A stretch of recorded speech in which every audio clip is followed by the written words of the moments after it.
This video, I'm going to show you the 3 things that kill magnetic energy. I'm going to show you how to activate irresistible magnetic energy from the inside out, why this changes everything, and why it's actually good to actually repel certain people. Because think about it, a magnet has the ability to both attract and repel based on its polarity.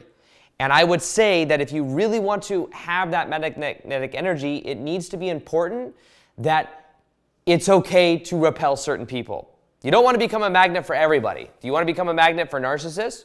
Do you want to become a magnetic to people that are going to abuse your boundaries, or that are going to people that don't share the same values as you? It's okay to be polarizing. Now, the first thing that I want to share with you when it comes to having magnetic energy that you might be doing, that if you let go of changes everything, is understanding this one concept right here, which is pull your energy back. Now, what happens magnetically and energetically is when we are sending someone else energy because we're thinking about them, that is then having an effect on them that they can feel, sometimes even only subconsciously. But what happens is when people are projecting their energy at them, other people are feeling that and they're responding based on that energy. Now, one of the most powerful energetic things you can do is to actually pull your energy back into your own body, to bring it back to self. Because when you think about it, like your energetic field, the electromagnetic energy of your heart is thousands of times more powerful than the head. Now what happens is when we're thinking of somebody else, we are projecting energy outside of ourselves. Then what ends up happening is we are diluting our own energy. And when you bring it inside of your body, you are then also inside of your own frame. Now, for a long time in my life, I would project my energy at other people. I would want something. I would want their validation. I would want their approval. I would want that energy, and I could tell so many times that that neediness literally blocked that love from coming into my life. It was only once I started being present and bringing the energy into my body that the energy dynamic began to change. And I see this happen a lot, especially when people like go through a breakup or something and they want their, I get a lot of people that message me on my channel and they say, I want to attract this person back. How do I do that? And some people don't like to hear it, but the only thing that may actually work, but also is the thing that energetically puts the cards more in your favor, is the one thing you don't want to do. Most people do not want to let go. But when you let go, that's when you allow the energy to be free. And that's when you allowed, if it is meant to work out, for that energy to possibly come back. But once again, it's not always guaranteed. Because non-attachment is one of the major keys of having magnetic energy, not being attached to outcome. Now think of this too when it comes to magnetic energy. When we are focused on an outcome, getting something from somebody else, we want the result a certain way. We want someone else's validation or approval. We want them to text us back, whatever it is. When we want that, what ends up happening is that is a means to an end.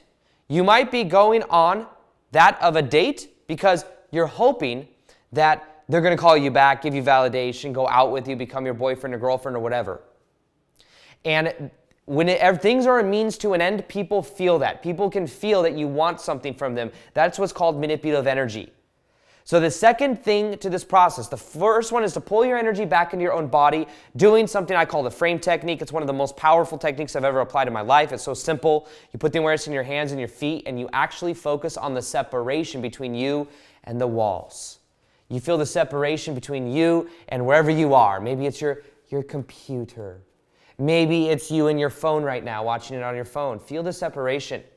As you do, you start to feel safe in your own body. And as you feel safe in your own body, guess what ends up happening?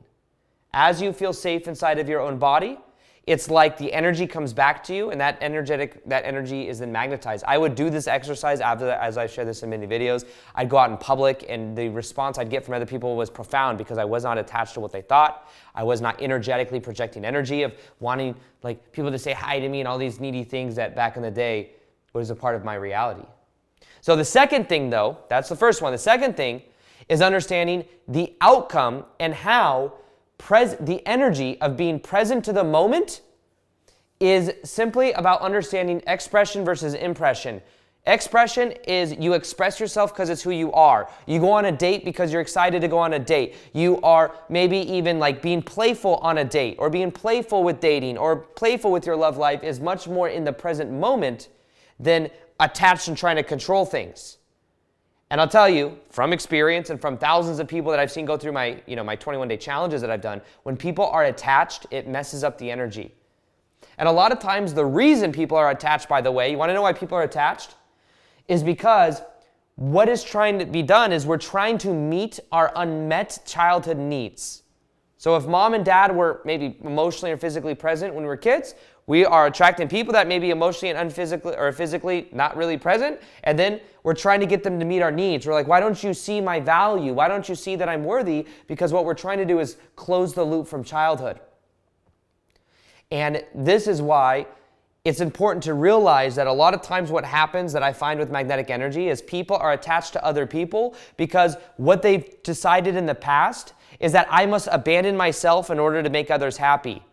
I must change who I am and how I show up in the world so that somebody else will validate and approve me. So mom and dad won't be disapproving, and my mom and dad will think I'm perfect. Maybe I need to be perfect in order to get love. This is all based in the unmet childhood needs of not feeling worthy, not feeling good enough. So one of the biggest changes for me was when I stopped abandoning myself. It made it easier for me to set boundaries, because then what happened is I would normally be like, oh, I'll go do this, I'll go do that. I can't say no, because if I say no, they're going to be disapproving, and their emotions are my emotions. But everything changed when I began to let that go, and I realized that that was their shit, not mine. And when I stopped abandoning myself, I started living by my own values. I started living according to my own virtues. I started living according to the values of vulnerability and authenticity over the values of validation and approval. That changed everything. I was then focused on doing what I'm passionate about. Another huge part of attracting love and being magnetic is, are you doing what you love? Because when you're doing what you love, there's an energy about you. And when you're doing what you love, you're more likely to attract somebody else that's doing what they love. It's always a one-on-one reflection. When I was working 9-to-5 jobs I hated, I only would synchronistically attract women that were working 9-to-5 jobs they hated. And we were able to talk about it and vent about our days with each other. Whereas now, that's not the case. Now, my girlfriend, she does what she loves. And for me, that's been the pattern since that shift in myself. When I started doing what I love, I would only date women that were doing what they love. And this is the more real me than the other version of me was, where I was working a 9-to-5 job I hated. So that's another important aspect of this, is really committing to you becoming the best version of you and even going after your own passion, because as you do that, it changes everything about the dynamic. Now, I'm going to also make sure, there's one more that's very important, but I'm going to make sure this video goes out. There's something new called the Magnetic Mastery Membership, where every single week we're getting together, all focused on becoming the most magnetic version of ourselves. It's the community, the accountability, and the coaching to help you become magnetic from the inside out. A big part of it is we look at the abandonment wound, we look at shame, we look at these emotions, we do inner child healing, we do shadow work, we do a whole bunch of different practices that get us into the most aligned state. And having the support of a group and all focused on the same attention has been so powerful. This video is going to go up when it is available for you to join the Magnetic Mastery Membership. So if you have not joined the Magnetic Mastery Membership yet, now's the time to join. It's the cheapest price you will ever see it. And you become a founding member when you join now as well. You're going to be one of the first people in, so it's going to be much more intimate.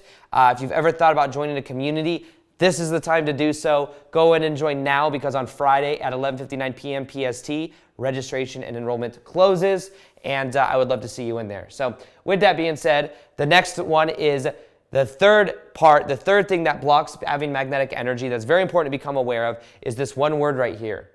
It's not the most attractive word that people like to see, but the thing that changed everything for me and made me more magnetic and also allowed me to attract and love, it was when I let go of shame. Shame is the belief and the emotion that says there's something wrong with me. It's the anxiety that we may feel, that there's something wrong, there's something off. I should be different than I am. And the shame that I felt, I didn't realize, came all the way from childhood. From feeling abandoned growing up and thinking there's something wrong with me. From even when my ex-stepmom came into my life when I was 7 to 15 years old until my dad divorced when I was 15, She was so mentally and physically abusive that I literally was like, oh, there's something wrong with me. And then the fact that my dad kind of let it happen, it was like, oh, there's something wrong with me. We weren't worthy of like being protected. And that then wired in a belief that said, there's something wrong with me.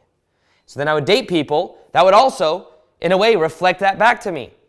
Maybe not choose me, or maybe I would feel like I had to sacrifice myself in order to make them happy because I felt a level of shame. Now, the cure to shame is vulnerability. It's when we have the ability to like share and show the real us, to go into our heart, to open ourselves up. And yes, it is true that when you start being vulnerable, it takes courage to be vulnerable.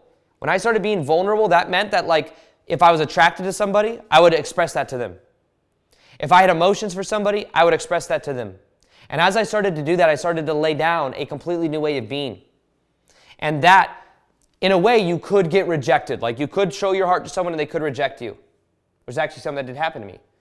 But I didn't internalize it, and what ended up happening is it became a new way of going about things where when I was expressing that me, it felt so much more free. And I wasn't doing it because I was attached to outcome of what it'll get me. I was doing it because it's who I was and it was what was real for me. That's why also letting go of the outcome is so magnetic, because then you're present to the moment. You're in the moment. Imagine you go on a date and instead of like, oh, is this person going to like me? Is everything going to go well? I hope they like me. It's, I wonder if we're going to share similar values. Be curious.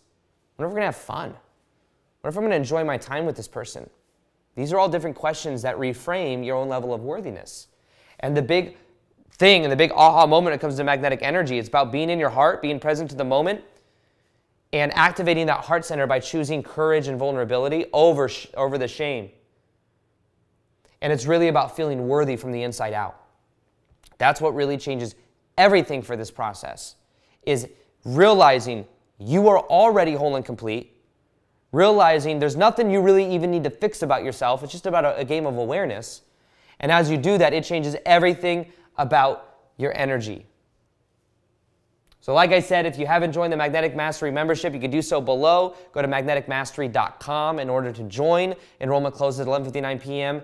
PST on Friday. And then also, if you want a video that shows you more about confidence and the 5 secrets to confidence that help you to really elevate how you feel about yourself, how you show up in the world, really to reframe insecurities, this video right here is one of my most powerful videos I've ever made. People feel what you feel about you. The energy inside of our bodies are contagious. And based on how we feel about ourselves, that energy is being emanated out, and other people are responding to us based on